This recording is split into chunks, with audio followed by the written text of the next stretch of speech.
17th integrated BPSC का notification out हो चुका है। अगर आप इस चैनल पे नए हैं तो प्लीज चैनल को सब्सक्राइब कीजिए ताकि हर वीडियो का अपडेट आप लोगों तक लगातार ऐसे ही पहुंचाया जा सके। चलिए सीधे आपको बीपीएससी के वेबसाइट पे ले चलते हैं, देखते हैं यहाँ पर कि कौन कौन से विभाग में कितने कितने पदों की भर्ती आई है। और देखिए बीपीएससी सीडीपीओ का जो वैकेंसी है उसके लिए आपको अलग से आवेदन करना होगा। जी हाँ, यहाँ पे बीपीएससी 17वीं में यहाँ पर दो नोटिफिकेशन है अगर देखा जाए तो, सीडीपीओ और 17वीं बीपीएससी। 17वीं बीपीएससी के तहत कितनी वैकेंसी है और सीडीपीओ में कितनी वैकेंसी है ये जानेंगे हम इस वीडियो के माध्यम से। और साथ ही साथ और कौन से वो विभाग है जहां पर यहाँ पदों की संख्या बढ़ाई गई है, तो पदों की संख्या में बढ़ोतरी हुई है। चलिए देखते हैं कौन कौन से वो पद हैं। दोस्तों इस वीडियो को शेयर जरूर कर दीजिएगा और इसके बारे में डिटेल जानकारी लेने के लिए आप हमारा वेबसाइट विजिट कीजिए kyeducation.in।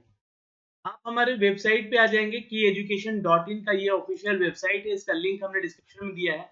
इस सर्च वाले बटन पे आप जो है 17th बीपीएससी लिखकर सर्च कर लीजिएगा तो आपके सामने ये पेज ओपन हो जाएगा। यहाँ पर आपको सारा डिटेल एक एक करके स्टेप बाय स्टेप लिखा गया है, जब से नोटिफिकेशन के बारे में जानकारी आपको दी जा रही थी। तो यहाँ से आकर आप जो है नोटिफिकेशन भी डाउनलोड कर सकते हैं और अप्लाई करने का लिंक भी एक्टिवेट कर दिया गया है। तो यहाँ से आप क्लिक कीजिएगा तो सीधे आप इसके अप्लाई वाले सेक्शन यानी कि जो डैशबोर्ड है वहां पे आ जाएंगे और यहाँ से नीचे आएंगे तो यहाँ पे आप नीचे आएंगे तो यहाँ पे आपको अप्लाई करने का भी लिंक दे दिया गया है। लेकिन ये लिंक कब से एक्टिवेट होगा, तो ये लिंक एक्टिवेट होगा दोस्तों 28 सितंबर से और 18 अक्टूबर तक आप इसका फॉर्म भर सकते हैं। तो आप यहाँ से आके क्लिक करिएगा, इसके वेबसाइट पे आ जाइएगा। यहाँ पे आपको दिखेगा एक इंपॉर्टेंट नोटिस और इसका एडवर्टीजमेंट। एडवर्टीजमेंट जो है इस बार 17वीं इंटीग्रेटेड जो परीक्षा हो रही है इसमें अलग अलग पदों की वैकेंसी है। तो यहाँ पर कुछ ऐसे पोस्ट है जहां पर आपका फिजिकल एफिशिएंसी टेस्ट भी जांचा जाएगा। तो उससे पहले पीएसटी क्या है आपका, फिजिकल स्टैंडर्ड क्या है आपका, वो जानने का हम प्रयास करेंगे। तो सबसे पहले तो इसके शॉर्ट नोटिफिकेशन को समझते हैं यहाँ पे और क्या अपडेट किया गया है इसको हम लोग देखते हैं। दोस्तों यहाँ पे जो अपडेट है यहाँ पे समझने की कोशिश कीजिएगा। जैसा कि मैंने आपको पहले नोटिफिकेशन में अपडेट भी किया था, ये बताया था कि 17वीं बीपीएससी में कुछ ऐसे पोस्ट आपको देखने को मिलेंगे जो कि लेवल 9 के तहत है ना। और जो भी आप लोगों का वैकेंसी है ये सामान्य प्रशासन विभाग की तरफ से इसकी अधियाचना भेजी जा चुकी है बीपीएससी को कि आप इसका एग्जाम कंडक्ट करवाइए।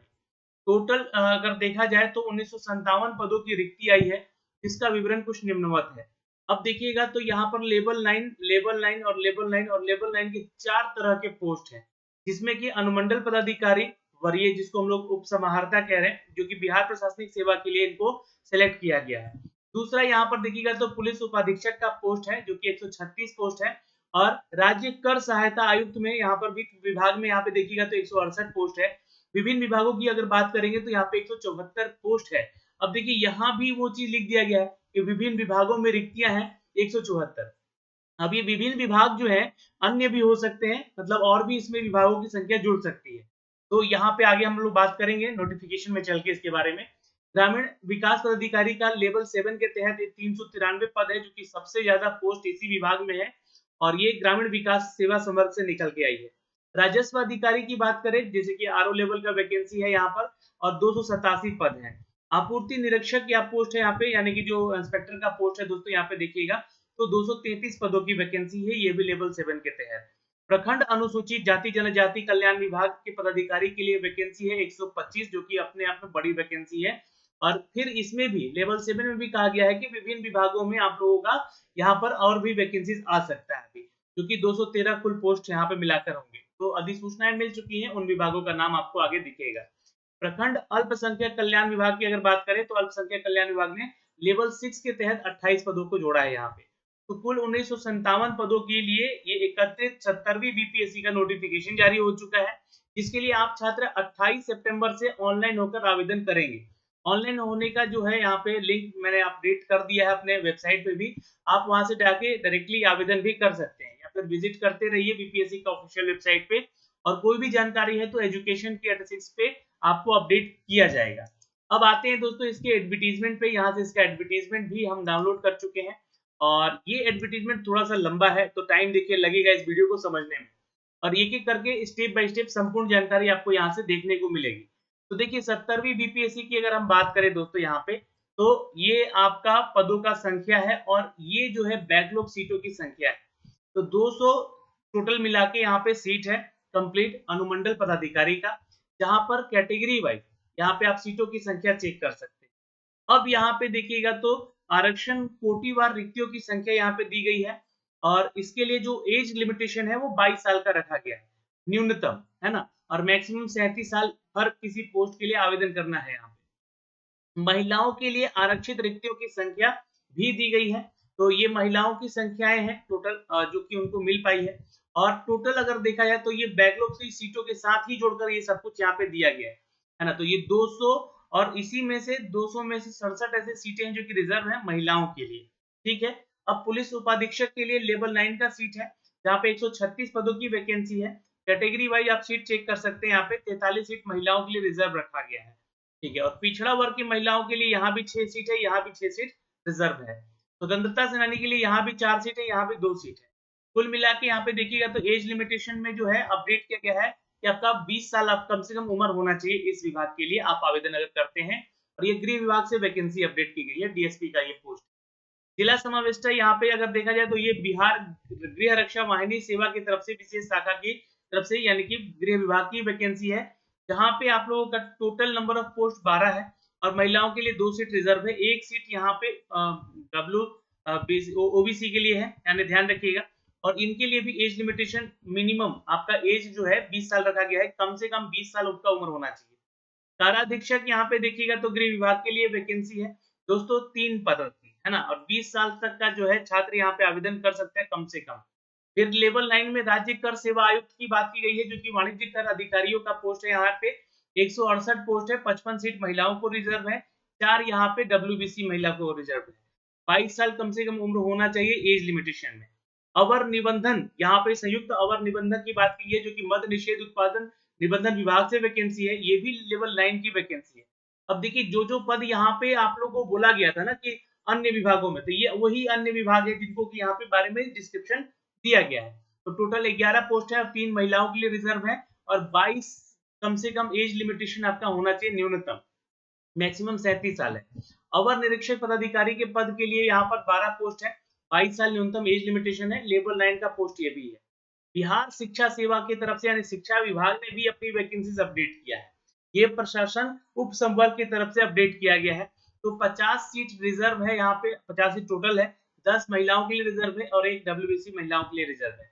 22 साल एज लिमिटेशन है। अच्छा देखिए, जो मैक्सिमम एज लिमिटेशन है वो कैटेगरी अनुसार आपको मिलेगा, आप जिस कैटेगरी में बिलोंग करते हैं उस कैटेगरी में छूट जो मिलता है उसके अनुसार। फिर यहाँ पे बात किया गया है दोस्तों सहायक निदेशक का, जो कि एक बहुत ही इंपॉर्टेंट पोस्ट है और समाज कल्याण विभाग ने इसको अपडेट किया है लेवल 9 के तहत, और ये बहुत अच्छा पोस्ट अगर कहा जाता है तो सबसे क्रीम पोस्ट है। ठीक है, अगर देखिएगा तो 22 साल उम्र सीमा होना चाहिए। सहायक निदेशक जो कि दिव्यांग जन सशक्तिकरण कोषांग से अपडेट किया गया है, ये भी समाज कल्याण विभाग का पोस्ट है, लेवल 9 के तहत। यहाँ पे टोटल नंबर ऑफ सीट 9 है, 1 सीट महिलाओं का रिजर्व है और 22 वर्ष आपका कम से कम उम्र होना चाहिए। सहायक निदेशक जो कि बाल संरक्षण सेवा की तरफ से अपडेट किया गया है, इन सभी वैकेंसीज का अपडेट जो है अधिकारियों वाला है, ये ध्यान रखिएगा। लेवल 9 की सैलरी स्केल आपको मिलने वाली है, यानी कि कम से कम 60 से 70 हजार की सैलरी आपको यहाँ पे होगी। 9 यहाँ पे पोस्ट है, 2 महिलाओं के लिए रिजर्व है, 1 डब्ल्यूबीसी के लिए रिजर्व है। 22 साल कम से कम आपका उम्र सीमा होना चाहिए। जिला अल्पसंख्यक कल्याण विभाग में भी वैकेंसी है यहाँ पर दोस्तों, क्योंकि 6 पदों की वैकेंसी है, 22 साल एज लिमिटेशन होना चाहिए। ईख पदाधिकारी, देखिए ये पहली बार यहाँ पर जो है इसको इंट्रोड्यूस किया गया है, गन्ना उद्योग विभाग से वैकेंसी है, एक ही पोस्ट है यहाँ पर, ये ध्यान रखिएगा। 22 साल कम से कम उम्र सीमा इनका भी होना चाहिए। अब आते हैं दोस्तों लेवल 9 में एक और पोस्ट है जो कि श्रम संसाधन विभाग से निकाला गया है, नियोजन पदाधिकारी का पोस्ट है, नियोजन यानी कि जिला नियोजन पदाधिकारी। यहाँ पे 14 पोस्ट है, 22 साल उम्र सीमा है। कैटेगरी वाइज आप यहाँ पे सीटों की संख्या चेक भी कर सकते हैं। ठीक है, सहायक योजना पदाधिकारी का पोस्ट है, यहाँ पे बहुत इंपॉर्टेंट पोस्ट है और लेवल 9 के तहत है। 23 वैकेंसी है, 7 सीट रिजर्व है यहाँ महिलाओं के लिए, 21 साल यहाँ पे इनका उम्र सीमा। मैंने कहा ना हर एक पोस्ट के लिए अलग अलग न्यूनतम एज लिमिटेशन दिया गया, किसी का 20 है, किसी का 21 है, किसी का 22 है, लेकिन मैक्सिमम एज क्या है तो आपके कैटेगरी पे डिपेंड करता है। तो अपर जिला परिवहन पदाधिकारी, तो परिवहन विभाग से भी वैकेंसी है यहाँ पर, लेवल 7 के तहत ये वैकेंसी है। अब यहाँ से चेंज हो रहा है, लेवल 7 की वैकेंसी 21 साल उम्र सीमा है इनकी, टोटल 4 पोस्ट है। नगर कार्यपालक पदाधिकारी का पोस्ट है, 59 पद है, 21 साल का एज लिमिटेशन है। ग्रामीण विकास पदाधिकारी यहाँ भी है और ये देखिए, ये आप लोग दोनों पद को समान मत समझिए, क्योंकि ये लेवल 7 के तहत आपका सैलरी स्केल है, तो 50 से 60,000 की सैलरी आपको यहाँ पे होगी, जहाँ पे सबसे अधिक पदों की संख्या, इसको थोड़ा सा अंडर मार्क कीजिएगा यहाँ पे, क्योंकि क्या है कि सबसे अधिक पदों की संख्या ग्रामीण विकास पदाधिकारी का निकला गया है लेवल 7 में। 21 साल एज लिमिटेशन न्यूनतम है, और राजस्व अधिकारी समक्ष, जो कि राजस्व भूमि सुधार विभाग की तरफ से वैकेंसी है लेवल 7 का, यहाँ पे 287 सीट है। ये बड़ा वैकेंसी यहाँ पर भी है, जो कि देखिए बिहार में अगर देखा जाए तो भूमि सर्वेक्षण कानून लागू हुआ है, उसके तहत यहाँ पे अधिकारियों का रिक्रूटमेंट लेना जरूरी था, तो इसलिए यहाँ पर इनकी रिक्रूटमेंट होने जा रही है, और 21 साल एज लिमिटेशन इनका रखा गया। श्रम प्रवर्तन पदाधिकारी का पोस्ट है, 67 पदों की वैकेंसी है, 22 महिलाओं के लिए रिजर्व है, 21 साल यहाँ भी है। प्रखंड पंचायत पदाधिकारी, देखिए बिहार में पंचायत सेवा संवर्ग की अगर बात करें, पंचायती राज विभाग की तरफ से, पीआरडी की तरफ से भी ये बड़ी वैकेंसी है, जहां पर 83 पदों की वैकेंसी है, 30 महिलाओं के लिए सीट रिजर्व है। 21 साल यहाँ पर रिजर्व, यहाँ पे रखा गया है न्यूनतम एज। आपूर्ति निरीक्षक का पोस्ट है यहाँ पे, खाद्य और उपभोक्ता संरक्षण विभाग को लेकर। ये इंस्पेक्टर का पोस्ट होता है दोस्तों यहाँ पे 233।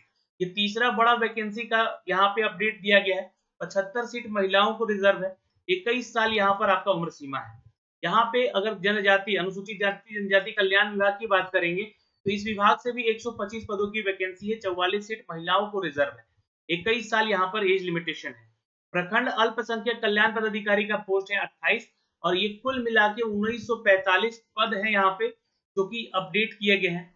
लेकिन साथ ही साथ सीडीपीओ का भी, यानी कि बाल विकास परियोजना पदाधिकारी का पद भी है, जहां पर समाज कल्याण विभाग का ये वैकेंसी अलग से एग्जाम लेता है। अब देखिए इसको अन्य में क्यों रखा गया है, सारणी 2 में रखा गया है, क्योंकि इसके लिए आपको अलग से फीस भी जमा करना होगा, ठीक है, ये ध्यान रखिएगा। इसका मेंस जो एग्जाम होगा वो अलग एग्जाम होगा, है ना। इन सब का 1945 पद का जो एग्जाम होगा वो पीटी अलग, पीटी इसका होगा, और इसका जो पीटी होगा, ये दोनों तो साथ में ही होगा, लेकिन जो मेंस होगा इन सबका, सारणी 1 में जितने भी पद हैं उनका मेंस अलग होगा, और सीडीपीओ का मेंस अलग होगा, क्योंकि यहाँ पे मेंस का जो सिलेबस पैटर्न है, एग्जाम पैटर्न है, वो थोड़ा सा अलग होता है।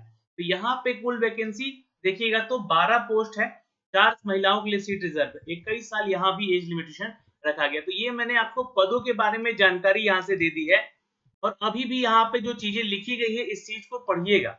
यहाँ पे बोला जा रहा है कि जो भी अधिकारी को पोस्ट है अभी ये घट बढ़ सकता है, ये अलग अलग विभागों की वैकेंसीज को बढ़ाया जा सकता है, कुछ वैकेंसीज घटाई भी जा सकती है, जैसा कि अपडेट है।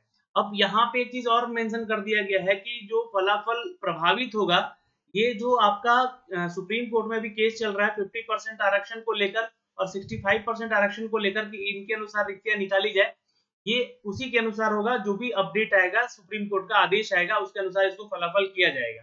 तो उसमें क्या होगा कि कैटेगरी वाइज जो आपका सीट दिया गया वो घट बढ़ सकता है। पदों का संख्या अभी बढ़ेगा, क्योंकि अभी इसमें बहुत सारे ऐसे विभाग हैं जिनकी अधिसूचनाएं नहीं मिल पाई है, तो कोशिश होगा यहाँ पर आयोग का इसमें जोड़ने का, और देखिए तब तक जुड़ेगा जब तक इसका एग्जाम नहीं हो जाता है, ठीक है। अब बात करते हैं दोस्तों यहाँ पर शैक्षणिक योग्यताओं की। तो कहीं से भी आप जो है विश्वविद्यालय जो कि मान्यता प्राप्त हो, वहां से स्नातक किए हैं या उसके समतुल्य कोई परीक्षा पास किए हैं, यानी कि ग्रेजुएट लेवल का ये पूरा का पूरा एग्जाम है दोस्तों 70वीं बीपीएससी के लिए। किसी भी डिसिप्लिन में आपका ग्रेजुएशन है, आप यहाँ पे आवेदन करेंगे।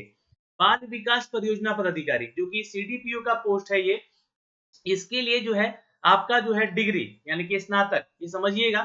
गृह विज्ञान में है तो आवेदन कीजिएगा, मनोविज्ञान में है तो आवेदन कीजिएगा, या समाज शास्त्र में है या फिर श्रम और समाज कल्याण में है तो ही आप आवेदन कर सकते हैं। इसलिए इसका जो मेंस का एग्जाम है वो थोड़ा सा अलग लिया जाता है, इसलिए इसको अलग भी रखा गया। लेकिन पीटी एग्जाम जो होगा आपका 150 प्रश्नों का, वो यहाँ पे होगा, एक ही साथ होगा, ठीक है। अब देखिएगा जिसके लिए कुछ कुछ ऐसे पोस्ट है, विशेष शैक्षणिक योग्यता और विशेष अगर वैकल्पिक विषयों की पद की बात करेंगे, अभ्यर्थियों के लिए ऑनलाइन आवेदन करते समय पद का चयन करना अनिवार्य होगा। यानी कि जब आप आवेदन करेंगे तो इसमें आपको अपने सब्जेक्ट के अनुसार जो है आप अपने पद के लिए आवेदन कर सकते हैं। अच्छा, जो सीडीपीओ के लिए आवेदन करेगा ना छात्र, वो इस पोस्ट के लिए भी आवेदन कर सकता है। ऐसा कुछ नहीं है कि सिर्फ सीडीपीओ वाले जो यही एलिजिबिलिटी रखते हैं वो आवेदन कर सकते हैं। इसमें किसी भी डिसिप्लिन में आपका ग्रेजुएशन है तो आप आवेदन कर सकते हैं। अब थोड़ी सी बात यहाँ पे रिजर्वेशन के ऊपर आता है, आरक्षण के ऊपर आता है, तो ये थोड़ा ध्यान दीजिएगा। आरक्षण का लाभ राज्य सरकार के प्रचलित आरक्षण नियमों के अनुसार और राज्य सरकार के सक्षम स्तर पर निर्गत प्रमाण पत्रों के आधार पर ही दिया जाएगा। तो अगर जिसके पास, जो बिहार का छात्र है उसके पास अगर का सर्टिफिकेट है जिस भी कैटेगरी का, उनके अनुसार ही इसका आरक्षण का लाभ होगा, नहीं तो नहीं होगा। ठीक है, जाति के आधार पर आरक्षण का लाभ नहीं उन्हीं को मिलेगा, जो कि उम्मीदवार को मिलेगा जिनकी स्थायी निवास जो है बिहार होता है। यानी कि अगर आप बिहार के निवासी हैं, उन्हीं को जाति के आधार पे यहाँ पे रिजर्वेशन का बेनिफिट मिलेगा। और अगर अन्य राज्य से आप आते हैं तो आपको उसका जो है जनरल कैटेगरी में ही फाइट करना पड़ेगा। बिहार राज्य के बाहर के निवासी हैं तो आरक्षण का लाभ दे नहीं है। आवेदन में दिया गया स्थायी पता आरक्षण के प्रयोजन के लिए स्थायी निवास अनुमान्य होगा। तो अपना जो एड्रेस है वो बिहार का ही दीजिएगा। अगर आप अन्य राज्य में तैयारी भी करते हैं तो फॉर्म भरते समय यहाँ पर इस बात का ध्यान रखिए, मैं फॉर्म भरते समय भी आपको ये सारी जानकारी दूंगा।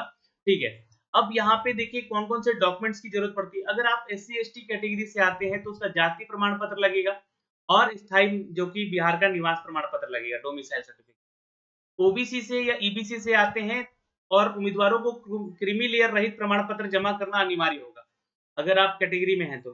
पिछड़ा वर्ग और अत्यंत पिछड़ा वर्ग की दशा में अपने स्थायी अधिवांश यानी कि अंचल के आधार पर, अंचल के राज्य के द्वारा अधिसूचना अंचल पदाधिकारी के द्वारा यानी कि आरओ या सीओ के द्वारा जो है आपको अपना क्रीमी लेयर प्रमाण पत्र बनवाना होगा। तो ये ध्यान रखिएगा, स्थायी अधिवास अंचल राज्य सरकार द्वारा अधिसूचित अंचलाधिकारी के द्वारा निर्गत होगा आपका प्रमाण पत्र। यानी कि आपका जो है सर्टिफिकेट कौन निर्गत करेगा, तो आरओ करेगा या सीओ करेगा, ये ध्यान रखिएगा। आरक्षण का दावा जो विवाहित महिलाएं हैं उनकी जाति क्रीमी लेयर रहित प्रमाण पत्र उनके पिता के नाम और पता से निर्गत होना चाहिए, ना कि उनके पति के नाम से। ये महिलाओं के लिए बहुत इंपॉर्टेंट अपडेट है, इसको थोड़ा सा स्टार मार्क आप लोग कर लीजिएगा और उसको समझिएगा। जो विवाहित महिला है अपने पिता के घर का एड्रेस के आधार पे अपना ओबीसी एनसीएल बनवाएंगे, जाति या ओबीसी एनसीएल। अब समझ लीजिएगा, अगर पिता के आधार का छोड़कर पति के आधार का बनवाइएगा तो ये आपका डिस्क्वालीफाई कर दिया जाएगा, आपका आरक्षण का लाभ नहीं दिया जाएगा। आरक्षण संबंधी प्रमाण पत्र आयोग के कार्यालय में सत्यापन के समय मूल रूप से प्रस्तुत नहीं करने पर, यानी कि डॉक्यूमेंट वेरिफिकेशन जब होगा तो जब नहीं दीजिएगा तो लाभ आपको नहीं मिलेगा। अगर आपका मार्क्स जनरल कैटेगरी के अनुसार है तो आपको जनरल कैटेगरी में ही ट्रीट किया जाएगा। ठीक, ये ध्यान रखिएगा। अब ये सारी चीजें जो है सामान्य प्रशासन विभाग की तरफ से अपडेट किया गया है उसके प्रपत्र के अनुसार, और ये कैटेगरी का कोड है, आपको फॉर्म भरते समय इसकी जानकारी होनी चाहिए, है ना। आप किस कैटेगरी से बिलोंग करते हैं यहाँ पे आपको देना होगा। ठीक है, जो दिव्यांग है वो अपना जो सर्टिफिकेट है वो रिन्यूअल करवा लेंगे, ये ध्यान रखिएगा, यहाँ पे बोला गया है। और जो भी छात्र यहाँ पर अपना एनसीएल भी रिन्यूअल नहीं करवाए हैं तो वो भी एनसीएल रिन्यूअल करा लेंगे। महिलाओं के बारे में एक बात और लिखा गया है कि सामान्य प्रशासन विभाग की तरफ से बजट जो है हमारा 2016 का, उसके अनुसार महिलाओं को रिक्त उपलब्धता की स्थिति में नियमानुसार 35% क्षैतिज आरक्षण। देखिए इसी की बात कर रहा था मैं टीआरई 3 और टीआरई 1 और टीआरई 2 में। वहां पे नहीं बोला जा रहा कि 35% आरक्षण मिलेगा, वहां पे 53% आरक्षण मिल रहा है उन लोगों को। ठीक है, तो यहाँ पर लिख दिया गया है, इसलिए इस बात का ध्यान रखिएगा जो भी महिला यहाँ पे आवेदन कर रही है। खैर ये सारी बातें हैं यहाँ पर, लेकिन जो मैक्सिमम एज क्राइटेरिया है उसको देखना है कि 37 साल आपका मैक्सिमम एज क्राइटेरिया है यहाँ पे दिया गया। और आप जिस कैटेगरी से बिलोंग करते हैं, जैसे कि ओबीसी है पुरुष या महिला, तो 40 साल तक आवेदन करेंगे। एससी एसटी है तो आप यहाँ पे 42 साल तक आवेदन करेंगे। और सारणी 1 में जितने भी जैसे क्रम संख्या 2, 3, 4 का सेवाओं है उनके लिए 20 वर्ष आपका कम से कम उम्र होना चाहिए, और 15 से लेकर 23 तक में जो है आपका उनके लिए 21 साल होना चाहिए, और 1, 5 और 14 और 24 की सेवाओं के लिए 22 साल आपका उम्र होना चाहिए कम से कम। तो मैक्सिमम यहाँ पे कितना रखा गया है, 37 साल रखा गया है। मैट्रिक का सर्टिफिकेट पे आपका जो सर्टिफिकेट का ये डेट होगा उसी से काउंटेबल भी होगा। अब बहुत सारे ऐसे पोस्ट हैं दोस्तों जिसमें कि आपकी शारीरिक क्षमता भी देखी जाएगी। उम्मीदवार स्वस्थ, सुगठित और शरीर वाला सक्रिय हो तथा उसी के ऐसे शारीरिक दोष बिल्कुल नहीं होना चाहिए जिसमें कि कर्तव्यों का भली भांति पालन में बाधा हो। क्योंकि कुछ पोस्ट यहाँ पे गृह विभाग से भी है जहाँ पे आपको पुलिस संवर्ग में यहाँ पे ड्यूटी मिल सकती है, यानी कि जो जॉब है प्रोफाइल है आपका हो सकता है। इसलिए यहाँ पर जो है पुलिस सेवा जिला समादेष्ट और काराधीक्षक पद पर उम्मीदवारों का शारीरिक दक्षता यहाँ पे नियमावली प्रशिष्ट क में यानी कि नेचर क में दिया गया है। इसको आप लोग जरूर पढ़िएगा, मैं आपको बताऊंगा अगले एक वीडियो में। इस फॉर्म को आवेदन करने के लिए जो आप आवेदन करेंगे, बायोमेट्रिक फीस आपका 200 रुपए लिया जा रहा है, और अलग से जो आप परीक्षा है वो अगर यहाँ फीस देंगे तो 600 रुपया है। ठीक है, आप अगर देखिए 200 रुपया बायोमेट्रिक के लिए लग रहा है, यहाँ पे ये बात ध्यान रखिएगा। आप लोग आधार कार्ड अगर देंगे तो ये शायद 200 रुपया आपका बच सकता है, यानी ये 600 रुपया फीस है। ₹150 केवल महिलाओं के लिए है और SC/ST छात्र छात्राओं के लिए है यहाँ पर। और राज्य के निवासी हैं, बिहार के आरक्षित और अनारक्षित महिला है तो ₹150 तक आवेदन करेंगी। और दिव्यांग है तो भी आप यहाँ पे ₹150 तक आवेदन करेंगे। ₹600 अगर स्टेट से आते हैं तो आप आवेदन करेंगे। बाकी जनरल, ओबीसी, ईबीसी के लिए ₹600 ही है यहाँ पर। ठीक है। वैसे अभ्यर्थी जिनके द्वारा ऑनलाइन आवेदन पहचान पत्र के रूप में आधार कार्ड अगर नहीं दिया जाता है तो बायोमेट्रिक फीस ₹200 एक्स्ट्रा लगेगा। इसके बारे में मैंने आपको पहले ही बता दिया। कंसेशनल फीस जो है यहाँ पे आपको बिल्कुल होगा, लेकिन आपके उसके लिए यहाँ पे जाति प्रमाण पत्र आपको देना होगा। इसके लिए महिला है या SC/ST हैं, बिहार के जो महिला वर्ग के हैं उनके लिए उनको वहाँ पे बताना होगा। तो ये जानकारी यहाँ पे है आपके लिए दिया गया है। अब यहाँ पे देखिएगा तो परीक्षा के लिए जो आपका है इस एग्जाम का पैटर्न दिया गया है। इस एग्जाम का पैटर्न कैसा होगा? तो यहाँ पर 2 घंटे की परीक्षा होगी, 150 अंकों का ये परीक्षा होगा, बहुवैकल्पिक प्रश्न होंगे। हर प्रश्न का एक जो है मार्क्स यहाँ पे आपको मिलेगा। लेकिन नेगेटिव मार्किंग में इस बार बदलाव कर दिया गया है। नेगेटिव मार्किंग यहाँ पे आपका 1/3 कर दिया गया है। तो यहाँ पर अगर देखिएगा तो जितना एग्जाम को टफ किया जाता है ना, उतना ही एग्जाम अच्छा होता है, सिलेक्शन लेने में भी और सिलेक्शन पाने में भी। तो ये अच्छा है कि यहाँ पे नेगेटिव मार्किंग 1/3 कर दिया गया है। ठीक है। अब 10 गुना लोगों को यहाँ पे देखिएगा तो 10 गुना लोगों को पीटी से मेंस में बुलाया जाएगा, ये आपको बोला गया है। यहाँ पर पीटी जो भी छात्र देंगे, मान लीजिए कि अगर 2000 पोस्ट है, एक एग्जाम्पल के तौर पे है तो 1957 पोस्ट, लेकिन अगर मान लीजिए कि इसमें से 2000 लमसम और भी पोस्ट जुड़ते हैं तो 10 गुना लोगों को यहाँ पर बुलाया जाएगा। लगभग 20,000 लोग यहाँ पे क्या देंगे तो मेंस एग्जाम देंगे। ठीक है। अब प्रारंभिक परीक्षा जो होगा आपका सिलेबस दिया गया है उसका, ये आपको मैं बताऊंगा। अभी सिलेबस के बारे में ये वीडियो में काफी लंबा हो जाएगा वीडियो। ठीक है। ये आपका सिलेबस का यहाँ पर जो है आपका विषय कोड दिया गया है। जैसे कि मान लीजिए 17वीं बीपीएससी के लिए तो आपका अनिवार्य विषय कोड है वो दिया गया है। वैकल्पिक विषय कौन-कौन से हो सकते हैं वो दिया गया है। तो इसके बारे में एक अलग से मैं वीडियो जरूर बनाऊंगा। ये सारे विषय के नाम दिए गए हैं। तो सिलेबस वाला वीडियो में थोड़ा सा आपको अलग बताऊंगा, एग्जाम के पैटर्न का भी अलग एक वीडियो साथ में हो जाएगा। एक बात और कह दूं यहाँ पर कि जो भी छात्र पीटी देकर मेंस देंगे तो 2.5 गुना छात्रों को यहाँ पे है ना, 2.5 गुना छात्रों को यहाँ पर इंटरव्यू के लिए फिर बुलाया जाएगा। तो व्यक्तिगत प्रशिक्षण यानी कि भाग 3 होगा। 3 भाग में ये परीक्षा होगी जहाँ पर 120 नंबर का वो आपका इंटरव्यू लिया जाएगा। तो यही जानकारी यहाँ से दी गई है और उसी के आधार पर फिर आपका चयन भी होगा। 28 सितंबर से 18 अक्टूबर तक आपका ये जो फॉर्म भरा जाएगा, फॉर्म भरने का जो है पूरा एक-एक स्टेप में बताऊंगा, फॉर्म भर के कैसे भरना है और आपका फोटो कैसे डालना है, यहाँ पर फोटो कैसे अपलोड करना है, सिग्नेचर कैसे करना है और OTR इस बार है। ठीक है। 1 टाइम रजिस्ट्रेशन लिया जा रहा है। तो इस बार अच्छे से आपको जो है अपना OTR करना होगा। एक बार में ही आपको अपना फॉर्म रजिस्ट्रेशन गलती किए बिना भरना होगा। ये सारे प्रोसेस मैं आपको बताऊंगा जब ये लिंक एक्टिवेट होगा। हेल्पलाइन नंबर भी आपको दिया गया है, अगर कोई भी जानकारी है तो यहाँ पे आपको मिलेगा, इससे रिलेटेड कोई भी अपडेट होगा तो। के बाकी फोटो सिग्नेचर के बारे में सारी जानकारी दी गई है और ये वीडियो में बस इतना ही सब कुछ अपडेट किया गया है दोस्तों। ठीक है। और ये आपका जो भी छात्र का पीटी या पीएसटी होगा उनके बारे में जानकारी दी गई है, जिसके ऊपर भी मैं आपको एक अलग से वीडियो बनाऊंगा। ठीक है। तो आशा करते हैं सारी जानकारी से आपको अवगत करा चुका हूँ और इस वीडियो को प्लीज शेयर कीजिएगा। अभी के लिए इस वीडियो में इतना ही, फिर मिलेंगे एक नए अपडेट के साथ। जय हिंद।